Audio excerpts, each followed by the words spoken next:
조선일보가 오염수 방류를 지지하는 섬뜩한 이유. 전지훈 편집위원. 최근에 오태규 전 한겨레 논설실장의 글을 읽다가 조선일보 김대중 전 주필에 대한 고 리영희 선생의 평가를 다시 보게 됐다.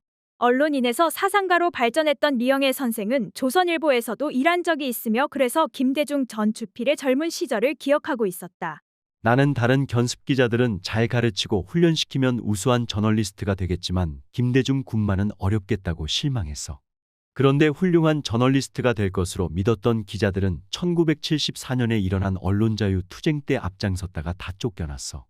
반대로 도저히 구제하기 힘들겠다고 생각했던 그 김대중 기자만은 그대로 남아서 논설주간이 되고 주필이 되고 한국 여론을 쥐고 흔드는 막강한 조선일보의 상징적 존재가 되었더군. 독재 정권과 불의에 저항하는 것이 아니라 가장 잘 적응해서 출세한 언론인, 이러한 김대중 전 주필의 궤적은 조선일보의 궤적과도 일치하기에 김대중 씨가 조선일보에서 주필과 고문 등을 거쳐서 지금까지도 큰 권위와 영향력을 행사하고 있는 것은 자연스럽다. 그래서 한국의 기득권 보수우파의 정치적 고민과 방향을 파악하기 위해서는 조선일보, 특히 김대중 칼럼을 읽는 것이 매우 적절한 방법일 경우가 많다. 요즘도 김대중 전 주필은 칼럼니스트라는 직함으로 조선일보에 수시로 칼럼을 쓰고 있는데 올해 초에는 윤석열 정부를 지지하고 정치적 조언을 하면서 지금의 한국 정치 상황을 이렇게 평가했다. 북한은 이틀이 멀다 하고 미사일을 쏘아대 한국을 위협하고 있는데 정작 한국 내에선 친북 세력이 활개치고 종북 세력이 암약하는가 하면 여기저기서 간첩이 보란듯이 나대고 있다. 이것을 봐도 조선일보와 김대중 칼럼이 윤석열 대통령에게 얼마나 큰 영향을 끼치고 아주 비슷한 생각을 공유하고 있는지 잘 알 수 있다. 그런데 얼마 전 김대중 칼럼으로 실린 후쿠시마 오염수에 대한 글은 특히 인상적이었다. 후쿠시마, 정말 오염 때문인가라는 제목의 칼럼인데 이 나라의 윤석열 정부와 기득권 보수우파 세력이 일본 기시다 정부의 오염수 방류를 앞장서 거들고 지지하는 더 근본적인 이유를 알 수 있도록 도와주기 때문이다. 여기서 김대중 전 주필은 야당과 진보 진영이 오염수 방류를 반대하는 이유가 한국의 원자력 발전과 핵무장을 반대하는 이른바 이재명식 평화론에 기인하는 것이라고 분석한다.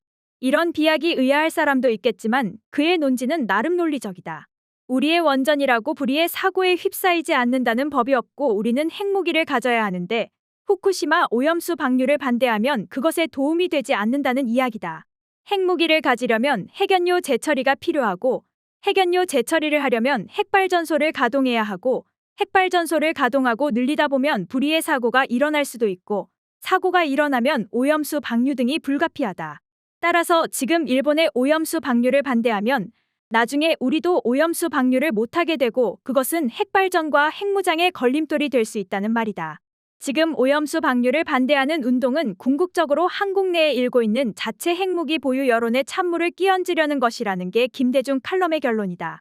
그러면서 김대중 전 주필은 이재명식 평화론과 문재인식 반핵 반원전을 듣기만 해도 소름 끼치는 적개심을 돋우는 세상에서 제일 위험한 평화론이라고 규정한다. 그 분노와 적개심이 아주 절절하다. 김대중 칼럼이 한국의 보수우파에서도 코어 집단의 멘탈리티와 지향점을 잘 보여준다는 전제가 맞다면 지금 그들은 일본의 오염수 방류를 더 장기적이고 근본적인 차원에서 지지하고 있는 셈이다. 우리도 핵발전을 계속하고 핵무장까지 나아가야 하는데 그 과정에 나타날 재앙적 사고나 피해들 때문에 그것을 포기할 수는 없다는 말이기 때문이다. 김대중 전 주필의 한국 독자 핵무장에 대한 집념은 이미 지난 봄에 윤석열 대통령이 미국 바이든 정부와 자체 핵무장 논의를 일단 중단하겠다고 약속하고 돌아온 것에 대한 노골적 불만으로도 나타났었다. 그때 김대중 칼럼은 미국의 결정을 도대체 이해할 수 없다. 악의적으로 보면 백인 국가는 믿을 수 있지만 한국은 아니다라는 차별마저 느낀다고 강하게 성토했다. 칼럼은 한국의 핵방어 장치를 마련하는 지도자는 한국의 역사에 큰 발자취를 남길 것이라며 핵무장을 포기할 수 없다는 다짐으로 끝났다. 윤석열 대통령도 조선일보나 보수우파 일부의 이런 목소리를 신경 쓰지 않을 수 없고 생각도 크게 다르지 않은 것 같다. 툭하면 내뱉는 호전적 발언과 행동들이 그것을 보여준다. 더 나아가 윤석열 대통령은 전술핵 배치를 주장해온 극우 유튜버 출신의 김영호 씨를 통일부 장관 후보로 지명했다. 김영호 후보자는 아무리 북한이 핵을 가지고 있다고 하더라도 핵전쟁도 이제는 불사하겠다라고 하는 그런 입장이라고 주장해왔다. 이 모든 것은 우리가 후쿠시마 오염수 방류를 반대하고 막아내야 하는 이유가 생각보다 훨씬 더 중요하다는 것을 뜻한다. 지금 전 세계에는 400개가 훨씬 넘는 핵발전소가 존재하고 그중에서 200여 개는 지진과 쓰나미 등의 취약한 해수면에 위치하고 있다. 또 전 세계에는 1만 2천 개가 넘는 핵무기가 존재한다. 핵무장을 위한 경쟁은 핵전쟁 위험을 높일 수밖에 없다. 핵을 말하면 많은 사람들은 북한을 떠올리겠지만 사실 핵발전소를 세계에서 5번째로 많이 가진 나라는 한국이고 전 세계 핵무기의 절반을 가진 나라는 미국이다. 그러한 미국과 한국이 손을 잡고서 핵 선제 공격이 가능한 전략무기를 계속 한반도로 가져오고 있고 한미일 동맹을 구축해 일본의 오염수 방류를 돕고 있다.